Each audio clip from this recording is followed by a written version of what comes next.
Every gearhead has a list of the greatest American engines, but most of those lists are nostalgia, marketing, or straight-up mythology. Today, we're cutting through all of that and ranking the 10 best domestic performance engines based on real mechanical merit, real-world results, and the cold, hard truth. Welcome to another thrilling episode of Gearhead Guerilla. I've spent decades with American high-performance engines, and I've learned one thing. Some power plants earn their reputation, and some just coast on it. In this episode, we're going to walk through the 10 domestic engines that actually deserve the crown, and why they beat out everything else. When you talk about American performance engines, you're talking about the backbone of hot rodding, drag racing, street machines, and the entire aftermarket industry. These engines didn't just power cars, they powered culture. But culture alone doesn't get you on this list. To make the cut, an engine has to deliver architecture, reliability, mod potential, and real-world performance. It has to be something you can build, race, break, fix, and build again without needing a trust fund or a museum curator. It has to matter. That's the bar. And stay with us all the way through the end of this video because the last engine on this list is something that's going to be a surprise to just about everybody. So stay with us. Now, let's start at the top because the number one engine on this list isn't just a great American engine, it's the American engine. Number one, small block Chevrolet. The small block Chevy is the foundation of American performance. It's the engine that democratized horsepower, and we're all about that here at Gearhead Guerilla. Remember, we're returning horsepower to the people. When it arrived in 1955, nobody realized it would become the most influential domestic engine ever built. The small block Chevy is compact, light, simple, and endlessly adaptable. It responds to cam, compression, heads, intake, exhaust, everything. You can build a 300 horsepower street cruiser or a 1,000 horse drag car with the same basic block geometry. The aftermarket is so deep that you can build an entire small block Chevy without a single GM part, much to GM's chagrin, no doubt. This engine has won more races and a greater variety of races than any other engine in history. A quick glance at its CV is a tour through the panoply of motorsports. Drag racing, road racing, off-road racing, sprint cars, NASCAR, drag boats, offshore boats, mud racing, sand drags, endurance racing. You name it, a small block Chevy has won it with at least a class win, if not an overall championship. About the only thing it hasn't crushed is an overall win at Le Mans, but I won't be surprised when that happens someday. The small block Chevy combines numerous features in a way no other engine had when it debuted. Compact for its displacement, relatively light, bulletproof oiling, easily mass-produced, strong, and cylinder heads which strike a vital balance between low and high valve lift flow. What makes the small block Chevy number one isn't just its performance potential. It's the fact that it taught America how to hot rod. It's the engine that made horsepower accessible. It's the engine that built the culture. Even today, 70 some odd years later, you can still walk into a parts store in rural Montana or even Dresden, Germany and find everything you need to keep one running. That matters. That's why it's number one. Number two, small block Ford. If the small block Chevy is the foundation, the small block Ford is the counterpunch. The small block Ford is lighter, rev happier, and more elegant in its architecture. The 289 and 302 engines became legends in Trans Am racing, where Ford proved that displacement wasn't everything. Geometry and breathing mattered too. The 351 Windsor brought the torque, but the 302 brought the personality. It's an engine that wants to rev, wants to sing, and rewards careful tuning. It has a reputation as practically unkillable in stock form. If it suffers compared to the small block Chevy, it is the fact that the small block Ford stock blocks are not quite as stiff and require structural reinforcement for ultra high RPM or boost. However, aftermarket blocks have all but banished this issue. The small block Ford earns the number two spot because it's the best Ford performance engine until the Coyote arrived. It's compact, easy to swap, and has massive aftermarket. It's also one of the few domestic engines that genuinely feels like a motorsport design rather than a truck engine adapted for cars. The small block Ford is the heart of countless Mustangs, Cobras, street rods, and race cars. It's the Ford engine that built Ford performance culture, and it deserves its place near the top. Number 3. GM's LS family, the LS1, 2, and 3. The LS is the modern small block. When GM launched the LS1 in 1997, it quietly rewrote the rules. The LS is compact, light, efficient, and incredibly strong for its weight. The cathedral port cylinder heads were controversial at first, but they turned out to be one of the most effective production head designs ever made. The LS3 refined everything: better flow, better displacement, better breathing. It's the sweet spot of the family. The LS earns the number 3 spot because it's the most important domestic engine of the last quarter century. It made 400 horsepower feel normal. It made 600 horsepower feel easy. And it made 1,000 horsepower feel like something you could do in your garage with a credit card and a long weekend. The LS didn't just change GM performance, it changed the entire aftermarket. It's the new small block Chevy, and it's here to stay.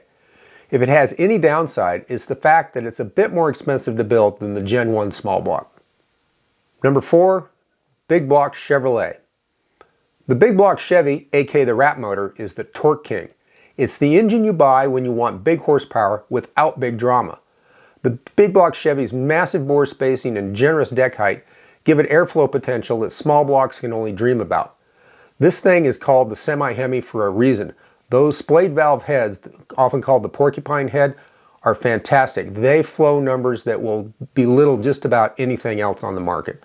The 396, 427, and 454 engines became drag strip staples, and the 502 and 572 crate engines proved that GM still knows how to build a monster. The Big Block Chevy earns the number 4 spot because it's the cheapest and easiest path to 800 horsepower without forced induction.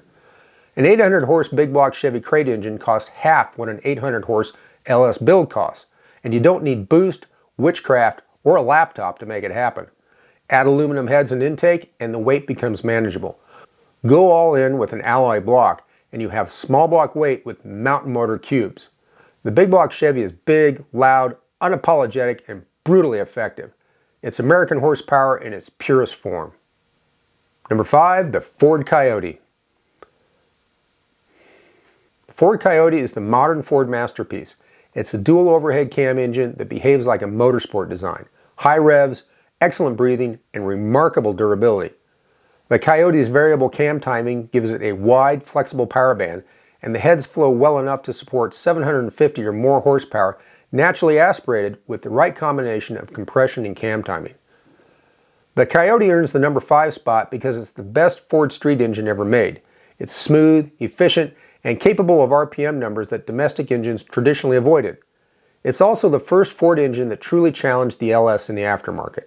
The Coyote is the future of Ford performance, and it deserves its place in the top 5. Big Block Ford. The 385 series Big Block Ford is the mother of all mountain motor platforms. The 429 and 460 engines have enormous bore spacing, thick cylinder walls, tall decks, and high cam placement. That geometry allows displacement numbers that border on absurd. If you want cubic inches, the Big Block Ford is your engine. It's the foundation of countless drag engines, offshore race boats, truck builds, and high-power street monsters. The Big Block Ford earns the number 6 spot because nothing builds cubes on a stock block like it. It's not as culturally dominant as the Big Block Chevy, but mechanically it's a powerhouse. The aftermarket is strong, the architecture is robust, and the potential is enormous. The Big Block Ford is a giant, and it deserves respect. Downside?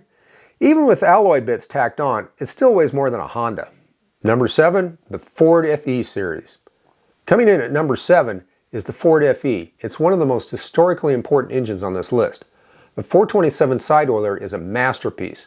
Cross-bolted mains, excellent breathing, and remarkable durability. It powered the GT40 to 4 consecutive Le Mans wins, something no other American engine can claim. The 428 Cobra Jet became a drag legend, and the FE architecture proved itself in NASCAR, endurance racing, and street performance. A friend of mine once had a lowly 352 FE with stock internals. It shut down more bow ties than I can count. Frankly, I think the thing may have had supernatural help. It shouldn't have been capable of the things it accomplished. The FE earns the number 7 spot because its historical footprint is enormous. Mechanically, it's unique and clever. Culturally, it's iconic. The FE isn't the easiest engine to build today, and the aftermarket isn't as deep as the small block Chevy or the LS, but its legacy is undeniable. it belongs on this list. Number 8, the Chrysler RB. The Mopar RB, and the RB stands for raised block, is a tough, torque-rich engine with a tall deck that gives it excellent stroker potential. The 446 pack became a street legend, and the RB engines powered countless Mopar muscle cars. The RB is lighter than a big block Chevy, and with aluminum heads and intake, it becomes surprisingly manageable. The RB earns the number 8 spot because it's a strong engine with real potential, but limited aftermarket support and head flow hold it back. It's a great engine in a Mopar chassis, but it's not a swap candidate for anything else. It's a loyalist engine, brilliant in its home territory, but not a universal solution. Number 9, the Gen 2 Hemi. No list of great American engines would be complete without the 426 Hemi. It's the 10,000-pound gorilla of American engines. Its hemispherical combustion chambers and massive airflow made it the king of NASCAR and drag racing. It's a mythic engine, but the myth is based on real performance. The Hemi breathes like nothing else from its era, and its racing pedigree is unmatched. Frankly, if you want the best foundation for forced induction, this is it. Those heads are detonation resistant and allow you to run static compression ratios which would result in utter instant destruction in any other engine. The Hemi earns the number 9 spot because it's mandatory for historical reasons, but it's heavy, expensive, and has limited support today. It's a legend, but legends don't always make practical builds. The Hemi is a masterpiece, but it's a masterpiece with real drawbacks. And stay with us because coming up is the engine that will surprise everybody. Number 10, the Buick Turbo V6 3.8 liter. Now I promised you a surprise at the end, and here we are. Nobody probably expected this on this list. The Buick Turbo V6. It's the engine that proved that small displacement and boost could beat big displacement and bravado. The Grand Nationals and GNX became icons because this engine delivered performance far beyond what anyone expected. It's mechanically clever, culturally important, and historically significant. The Buick earns the number 10 spot because it changed the game. It's niche, but its impact is enormous. It belongs on this list, even if it sits at the bottom. Hey, if you ever had a Buick Turbo V6, go ahead and hit that like button for us and make sure you subscribe. You're the type of people we want here at Gearhead Guerilla. Coming up next, we look at the engines that just didn't make this list. And now we come to the "we had to draw the line somewhere" section. Some engines are good, but not good enough to make the top 10. They deserve mention, but not a ranking. Before we run through them, what is your favorite American high-performance engine? Which ones do you think were the best, and which ones have you owned? Go down in the comments, share that with us. Also, don't forget to share this video. We need to get the word out to the world. Now, the first engine on the also ran list, and it was real close. Believe me, it was a real tough decision to leave this off the list. And we're talking about the Gen 3 LS7.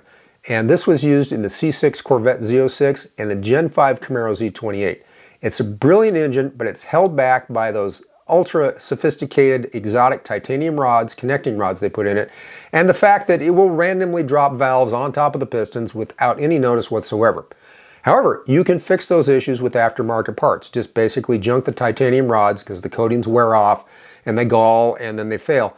Put in some proper, all forged steel rods, and then there's some fixes for the valve train. Do all those, and it actually becomes the best LS engine ever. But it is very expensive, and the donor engines are very rare compared to the other LSs that are out there in junkyards the world over. Now, while we put the Gen 2 Hemi, the infamous 426 elephant motor, on the list, we had to leave the Gen 3 Hemi off. It has great heads, it's strong, but it's heavy, it's really packaging challenged, and frankly, it's expensive to build. Well, what Mopar isn't, but it takes this to a new level. It's good, but it's just not great enough to make this list. Now, a lot of you will probably complain that we didn't put on the Pontiac, Buick, or the Olds V8s from the muscle era. And there's a reason for that, though. They had really big cubic inch displacements towards the end of the era, but there's some issues. And they had pretty good bones. However, they have very limited support out there. They have weak flowing stock heads. You can fix that with some aftermarket upgrades, but it's expensive. And the structural issues require expensive fixes. They have oiling issues, a bunch of other stuff. So they didn't make the list as good as they are. The last one we didn't put on the list, and again, people are going to scream in the comments. I can hear it coming right now. And that's the Ford Cleveland series. Frankly, the Ford Cleveland, it's not one of my favorite engines. Yeah, it's got a place in history, but it's really heavy for its displacement. It has terrible exhaust ports on the stock heads, and it suffers from oiling issues that require specialist surgery. Now, you fix all those issues, and it's actually good, but you just spent Hemi money on an overweight small block Ford. Well, there you go. That's our list of the top 10 American high-performance engines. These engines built the performance world we live in, and these 10 are the ones that actually earned their place in history. If you want more deep dives on each engine, and trust me, we are going there, make sure you hit subscribe and stick around for the next episode. Also, we need your help to make our goal of 1,000 subscribers this year, so subscribing today will really help us get there. Thanks for watching.